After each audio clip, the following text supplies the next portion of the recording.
Pernah kepikiran nggak? Gimana caranya sebuah konflik di satu wilayah bisa tiba-tiba jadi krisis yang ngancam seluruh dunia? Nah, kita akan coba bedah logika strategis di balik kemungkinan perang antara Amerika Serikat dan Iran. Pakai kacamata teori permainan. Yuk kita mulai. Kedengarannya kayak judul film action ya? Tapi pertanyaan ini justru jadi inti dari analisis yang mau kita bahas. Soalnya ini bukan lagi soal perang biasa. Taruhannya itu bisa jadi tatanan dunia yang kita kenal sekarang. Menurut analisis yang jadi sumber bahasan kita, setiap perang besar itu punya dua awal cerita yang beda banget, tergantung dari sudut pandang siapa kita melihatnya. Dan dalam kasus ini, perbedaannya, benar-benar kontras. Oke, disinilah logika kedua pihak langsung berlawanan total. Perang ini dimulai dengan satu aksi, serangan ke pemimpin tertinggi Iran.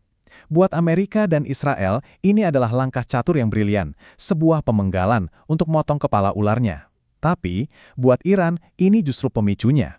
Kematian sang pemimpin itu bukan akhir, tapi malah dianggap kesyahidan, sebuah pengorbanan suci yang menyalakan api perlawanan.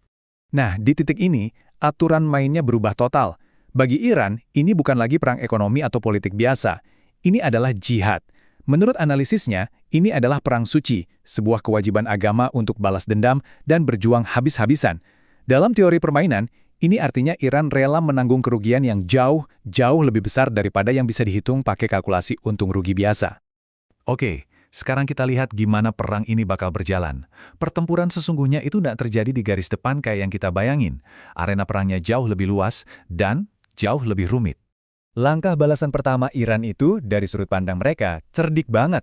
Bukannya langsung menyerang Amerika, mereka justru menyerang papan catur di sekelilingnya. Mereka nargetin sekutu-sekutu ekonomi dan militer Amerika, kayak pusat keuangan Dubai atau pangkalan militer di Bahrain, dengan tujuan buat melumpuhkan jaringan pendukung Amerika. Dan efeknya itu bukan cuma soal bangunan yang hancur. Serangan-serangan ini menghancurkan aset yang paling berharga, yaitu persepsi tentang rasa aman. Sekali reputasi Dubai sebagai surga investasi yang aman itu hancur, susah banget buat balikinnya lagi. Investor dan orang-orang pasti bakal lari cari tempat lain. Sekarang kita sampai di titik paling krusial di seluruh peta ini, Selat Hormuz.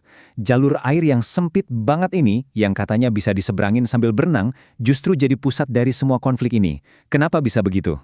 Karena ini dia angkanya.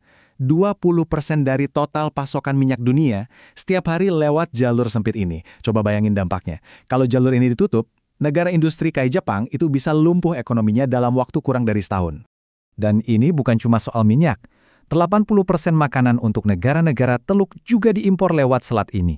Jadi ngontrol Selat Hormuz itu bukan lagi soal untung rugi ekonomi, tapi soal hidup dan mati. Dari sini kita jadi paham tujuan akhir strategis Iran.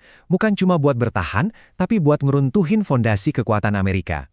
Dengan menguasai Hormuz, mereka bisa mengancam sistem petrodolar, sistem di mana minyak dijual pakai dolar AS yang selama ini jadi tulang punggung dominasi ekonomi Amerika di seluruh dunia. Nah, ini yang membawa kita ke inti teori permainannya. Sebuah pertarungan yang jomplang banget atau asimetris, di mana kedua pihak ini memainkan permainan dengan aturan yang sangat sekali berbeda. Coba dilihat kontras geografisnya. Iran itu kayak benteng pegunungan alami, sempurna buat sembunyi dan melancarkan serangan. Sebaliknya, negara-negara Teluk itu gurun datar yang terbuka lebar. Mereka itu target yang empuk banget. Dan ketidakcocokan ini paling jelas kelihatan di sini, di perbandingan senjatanya. Iran pakai drone seharga $50.000. Amerika harus pakai rudal seharga $1 juta lebih cuma buat nembak jatuh satu drone. Dan seringnya butuh lebih dari satu rudal. Hitung-hitungannya gampang kan? Ini adalah perang adu kuat ekonomi yang susah banget dimenangkan sama pihak yang bertahan. Kutipan dari sumbernya ini benar-benar ngerangkum semuanya dengan pas.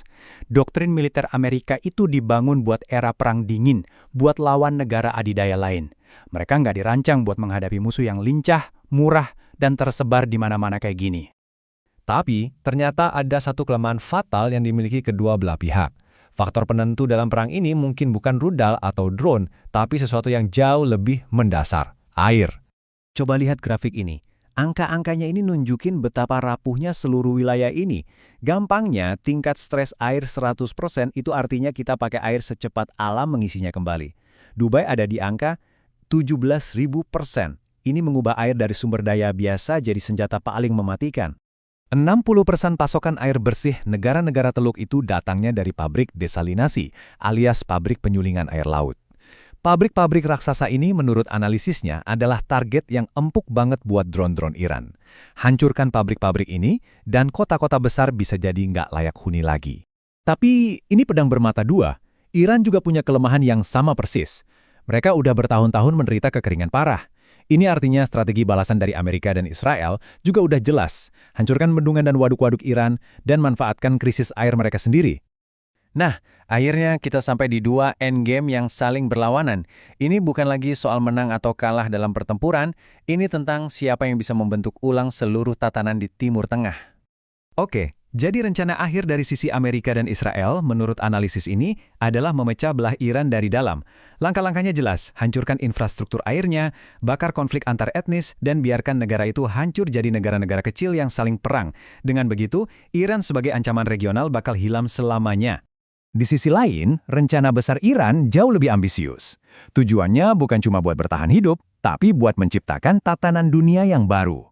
Caranya dengan menyatukan Muslim Syiah di seluruh dunia, menggulingkan rezim-rezim pro-Amerika, meruntuhkan sistem petrodolar dan pada akhirnya mendirikan semacam Pax Islamica, tatanan regional baru dengan Iran sebagai pemimpinnya.